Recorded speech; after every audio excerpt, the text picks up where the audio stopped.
Hey everybody, RC here, and I just got out of the theater about 10-15 minutes ago, having seen Godzilla Minus One. And I gotta tell you right off the bat, I liked it. It was cool. I haven't been to the theater in a while because people are just kind of rude. You know, they're just all around you using their phones and farting and talking and doing God knows what else in the seats. And so I'm kind of like defected from going to the theater for a long time, but I saw the trailer for Godzilla Minus One earlier this year, and I said, you know what, it's coming out at the end of the year. I'm gonna go check that out because, man, I like me some Godzilla, and the fact that they're making a period piece movie with Godzilla, like kind of going back, doing a throwback movie to what Godzilla originally was, I was completely on board with that. So anyway, I saw it, I liked it, it was cool.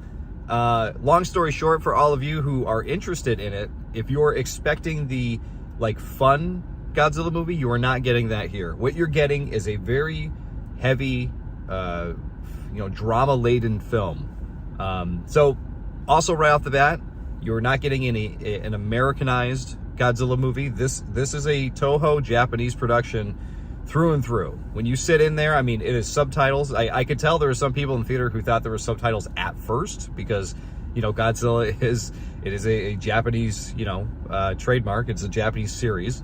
And I could tell some people were upset that it was a completely, through the whole movie, subtitled movie. I could tell some people thought it was going to be like the first 5 minutes, they do those films. I think it was the first, what was it, the 2014 did it come out, Godzilla film, where it kind of starts in Japan? I don't know. I forget which film. There's one where it starts in Japan, they're it's subtitled for about 5 minutes and then it goes to English and people are like, oh, okay. But yeah, this is through and through subtitled through the whole thing. So expect that for sure if that is an issue for you. And how did I know that people were upset about that? Well, I heard someone murmuring about it and then another guy slept through the whole film once.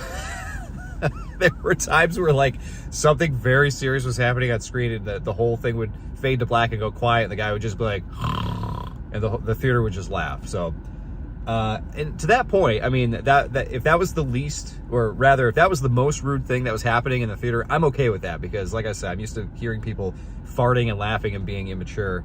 One of the other things, though, I will say, I saw this in an AMC, and the theater next door was so loud. And this film is actually relatively quiet when Godzilla is not on screen. Like I said, it's very drama-filled. Lots of talking, lots of, exposition, that kind of thing. And it's very quiet at times. So you're just hearing this loud, in the theater next door. And I'm just like, okay, I'm trying to pay attention and get into this. But luckily, the film was good, so I was able to just enjoy it and not worry too much, about any of that. Anyway. So the film starts, by the way, they're going to be light spoilers here. I'm not going to spoil everything for you guys. But you start the film off with a World War II defective. He's a kamikaze pilot. He decides to not go kamikaze. He doesn't, fulfill his orders. And it's his story. He gets back home, to war-torn Japan. And he, doesn't have family. He takes in an orphan and her caretaker. And you're just dealing with his, I guess we'll say PTSD from the war and his guilt, for not fulfilling his orders, and just there's all kinds of stuff. It's laid on very heavy to the point where it feels like the way they frame the shots and the way the characters speak with each other, it feels like a stage play or almost like a soap opera. It's very, very much played out that way. And I enjoyed it though. It was cool because I was like, okay, this is not you could tell there was budget put behind this movie, but it wasn't so big budget that it was you didn't feel for the characters. I think it actually helped you to feel for the characters. Earlier, one of the American Godzilla films that came out the last 10 years, I think it was, again, the 2014 one, I don't know, but the guy who was trying to, get back to his family, and it's just that movie, I remember not having any care in the world about what this guy was doing. Yeah, I mean, I want you to get back to your family, but I don't know. I just didn't really care, right? But anyway, this film, oh my God, I am watching this person. Sorry, this is not related to the review. I'm in the parking lot right now of the AMC and watching this person turn their car, and they're just going over a curb. And it's because they're talking on their phone, speakerphone, while they're driving. Okay. Thanks, Michigan. anyways, as I was saying, I get a little distracted there, sorry guys. But anyway, good film, very drama laden. Like I said, expect kind of like a soap opera type style. And they are also going to play into, you know, a lot of the old aspects of Godzilla. Like, there are times where it's strange. Godzilla comes on screen and he is like super agile. He's like, you know, swinging around, whipping his tail. He's in the water and he's like moving like a fish and stuff. But there are scenes of him walking on the ground, which are the very old school Godzilla, of him, and he's just walking straight forward. And he's taking very slow steps. Like, even what I'm doing right here is faster than what he's doing in the movie. And he's just looking straight forward. And it's strange to me because it's CG. Like, I understand why they did it in the past, because they were like propped up models and dudes in suits and stuff, right? So they didn't have the wherewithal to like look around and do all this. So like, just walk. We're filming you, just walk. In this, I mean, it's all CG. Godzilla is nothing but CG, so they can have him look around and do all this stuff, and they do, but only at certain times. So when he's walking through the countryside, or there's scenes of him walking through downtown in Japan, and he's just like looking forward, doing this. And it's very strange when like a second later, he's like whipping his tail into a building, and then they go back to him and he's just very, very weird. Forgivable, because as a, you know, longtime Godzilla fan, I'm not surprised by it. But still, it was a little laughable, which is fine. I don't mind a little bit of cheesiness or a little campiness in Godzilla. And they do have him on screen a few times where they bring back the old, you know, the old Godzilla theme, where they show him and he does a thing and it's like bum bum bum bum, you know, and it does that. And I was like, okay, cool, they brought that back, so that was fun. Speaking about the CG though, some of the CG in the movie is like not great. Like, you know, that uncanny valley thing, it's not so much with the people, but it was definitely with some of the objects they use. Like, there's a lot of CG background, there's a lot of CG objects. There's a scene where these tanks pull up to shoot at Godzilla the first time he's on Japan's soil, and the tanks look incredibly cartoonish. And I was like, when they pulled up and started shooting, I was like, it's hard, right?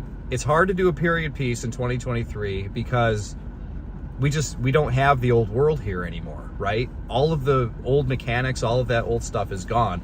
Like, they probably have an old, you know, Japanese tank from World War II in a museum, but it's not operational, and they're not going to put the money into getting that thing running again. You know, they're just going to CG it, which I get, but it just looks strange. Now, given, like, I could see the other half of this, like the other side of the coin is that these things pulling up, CG looking kind of cheesy, kind of looks like what the old models, you know, the little tank models they would have used in the old movies would have looked like, right? They have that kind of feel to them. So I get it to an extent, but, you know, for a movie that's trying to lay the drama on so heavy, it's very funny to go to the next scene and see Godzilla just walking forward, and then you see these cartoon tanks pull up, and you're like, That's not to say that most of the CG is fine. Like, it's really not a big deal, but there were a couple scenes where it was like, all right. But yeah, anyway, I'm not going to talk about this forever, guys. I'm going to keep this pretty short, but for the most part, it's an enjoyable movie. It's a good movie. I don't know that it's a movie I'll watch a lot. It's one of those movies that's like, this movie's good, probably not watching it again, you know, because there's just so much going on with, like, you know, the experience of the main character and the heaviness of the feel of the movie, that kind of thing. The Godzilla scenes are great. The Godzilla scenes where he, like, you know, spits out the blue fire are great. It's like, it's very, very anime feel, because Godzilla like charges up and his head goes up like this and he holds it for a second, almost like hang time, and then he just goes blah, and it like comes out super quick. He only does it a few times in the movie. They don't overdo it. But when he does it, it is just this like poof motion, and I was like, man. One of the only other things I'll say about the movie too is, like, I like Godzilla. I don't really care if they explain his backstory or why he exists and all that. I know that, like, the first movie was supposed to be some kind of allegory for, you know, the bomb or something like that. I don't really know the full story. I just know, like, kind of high level stuff about it. It's starting to rain on the truck here, so if you hear drops, I'm sorry. But yeah, anyway, having a little bit more knowledge about, like, why Godzilla's doing this, why he exists, what's going on, where is he from, you know, I don't know if that would ruin it, but, like, part of me is just like, man, I would like to know a little bit more. Like, Godzilla just shows up and then he's just like messing up Japan, and part of me is just like, why, you know? So I don't know, maybe they'll explain more of that later. And it's not that important. We just know there's a big monster. We got to take it out, right? Sometimes that's how life is. This thing happened, and we got to take care of it, right? So you know, it's just the film guy in me that's just like, I would like to know more. Not important, not required. But Godzilla Minus One is cool. I liked it, and I actually had a good theater experience besides the couple things I mentioned.